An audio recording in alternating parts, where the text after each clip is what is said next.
Lord teaches us to be persistent in our prayer, and to do this, he employs the amusing parable of the powerful but corrupt judge who eventually renders a just verdict, all because he is afraid of a widow slugging him. Jesus teaches us that we are to persevere in our prayer because God hears every one of our prayers. God listens when we pray, and God always responds. God answers every one of our prayers. He answers our prayers by saying yes or no or not yet, because God knows who we are and what we need and what we don't need. And with loving caring in prayer, keeps us from falling into the trap of thinking that God is like a vending machine. You put something in and you get something out immediately. And if not, you can get mad and hit the vending machine a couple of times. Perseverance in prayer helps us to attune our will to God's. It helps us to accept. It helps us to embrace God's particular will for each and every one of us. Prayer is more than asking, and it's more than listening.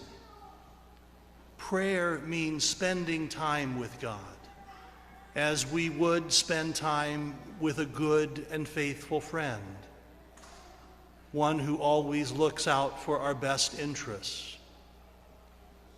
St. Teresa of Avila teaches us about this special kind of prayer, contemplative prayer. St. Teresa of Avila was a Carmelite sister who lived in Spain in the 16th century. St. Teresa of Avila would inspire 3 other Teresas to become canonized saints. St. Teresa of Lisieux, the Little Flower, St. Teresa Benedicta of the Cross, and St. Teresa of Calcutta. St. Teresa of Avila teaches us contemplative prayer, in my opinion, is nothing else than a close sharing between friends. It means taking time frequently to be alone with Him, who we know loves us. Contemplative prayer is not just for the experts. It's not just for those who live in cloisters. Contemplative prayer is for each of us, spending time with the Lord, enjoying His presence, being with Him as we would be with a good and trusted friend. Prayer and persistence in prayer requires the support of others. Prayer can be difficult. We can get discouraged. We need the support of others. The Church gives us today the beautiful story of Moses when his people go to war with the forces of Amalek. Moses stands atop a hill with his arms outstretched in prayer. And when his arms are outstretched, Joshua has the upper hand. But when Moses gets tired and his hands fall to his side, Amalek gets the better of Joshua. And eventually, Aaron and Hur will stand at Moses' side, one on each side, supporting his hands in prayer. And Joshua will bring home the victory. We support one another in prayer. When we go into a church and we see votive candles burning, we know that someone else has been there ahead of us to say a prayer. And we trust that someone else will follow after we light our candle. We support one another in prayer at Mass. I dare say that if I picked out someone at random and asked you to stand up and recite the creed for all of us to hear,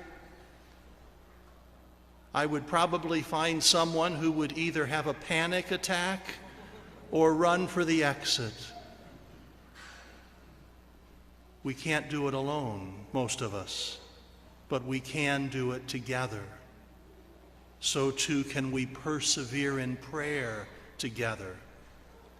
We experience this in a beautiful way when we take our place at the Adoration Chapel, when we are faithful to our hour, and we find ourselves a link in a chain of prayer that goes on 24/7 all year long, year after year. What a beautiful thing. What a beautiful way to support one another in prayer. I knew a lady who was very devout and loved the Blessed Sacrament and was so inspired when her own parish opened up an adoration chapel. She was one of the first to sign up, and she picked an hour that she knew she could fulfill. Even though things were very busy and hectic at home, she knew that she could zero in on this 1 hour and be faithful to it. And that worked really, really well for a couple of months. And then the situation at home changed, and she found it more and more difficult to keep her hour, but she kept plugging away. She kept coming to the Adoration Chapel for her hour regardless. But one winter evening, cold, dark, bitter wind, rain changing into snow, she found herself in the car making her way to the Adoration Chapel, and she just shook her head and she said, maybe this is the time to give up my hour. Maybe this is the time to let somebody else fill that hour. She got to the Adoration Chapel, and the gentleman inside heard her footsteps, and he got up, opened the door for her, and said words that she would never forget. He's all yours now. He's all yours. That moment changed her perspective, and she realized what a privilege it was, even with the difficulties, to have that hour of time to be with the Lord, to enjoy His presence, and allow that hour to be a time when not only she prayed, but He ministered to her. And very soon, with the help of prayer and with the help of many other people praying, things changed in her life, and she found it much easier to get to her hour. And she continues to adore the Lord before the Blessed Sacrament in that Adoration Chapel. We support one another in prayer. Persistence in prayer leads to action. St. Teresa joined the Carmelites at a time when joining the Carmelites was an easy path. They had abandoned many of their rules and traditions. It wasn't very difficult at all to follow the rule of life of the Carmelites at that time. It was easy, but not necessarily fruitful. St. Teresa had great difficulty praying during the first couple of decades of her time with the Carmelites, until one day she was inspired to gaze upon an image of our suffering Lord, getting ready to take up His cross. And she looked at his face, and she saw a face full of love for her. And she was inspired to dig deeper in her prayer. She was inspired to be more disciplined. And her prayer led to action. She initiated a series of reforms in the Carmelite order that continue to this day. Carmelites making sure that prayer is the priority, that they are disciplined and fervent in their prayer, knowing that their prayer has an effect on the lives of many, many others far beyond the cloister walls. Prayer and persistence in prayer leads to action. Prayer sustains the Respect Life movement. Prayer sustains those who are battling against corruption in government. Prayer sustains those who evangelize. Prayer sustains those dedicated to marriage and family life. Prayer sustains those who work tirelessly for the poor and less fortunate. Prayer sustains those who strive to be faithful to the church in times of confusion and doubt. Prayer leads to peace, the peace that each one of us longs for. A mature St. Teresa of Avila would give us these words to encourage us to find our peace in persistent prayer. St. Teresa says, "Let nothing disturb you. Let nothing dismay you. All things are passing. God never changes. Patient endurance attains all things. God alone suffices." We are headed for difficult times in our nation, our world, and in our church.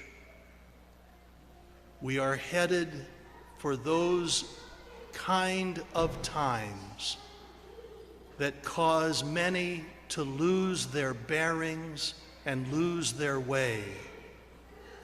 And we are heading for those kinds of times that form saints. When we look at history, we recognize that it is precisely at the most challenging times of history that God raises up saints, men and women, girls and boys, to be holy, to persist in their prayer, and through their prayer that leads to action, to change the course of things. Contemplative prayer, persistence in prayer, is not just for the experts. It's not just for the religious. It's for you. Each and every one is called to be a saint, to be holy, to persist in prayer, and to so weather the difficult times ahead, and to give encouragement to others to do the same. May each and every one of us be on board with the call to holiness, the call to pray. What a difference it will make for you and for your family, your loved ones, our country, our world, and our church. Again, from St. Teresa, let nothing disturb you. Let nothing dismay you. All things are passing. God never changes. Patient endurance attains all things. God alone suffices.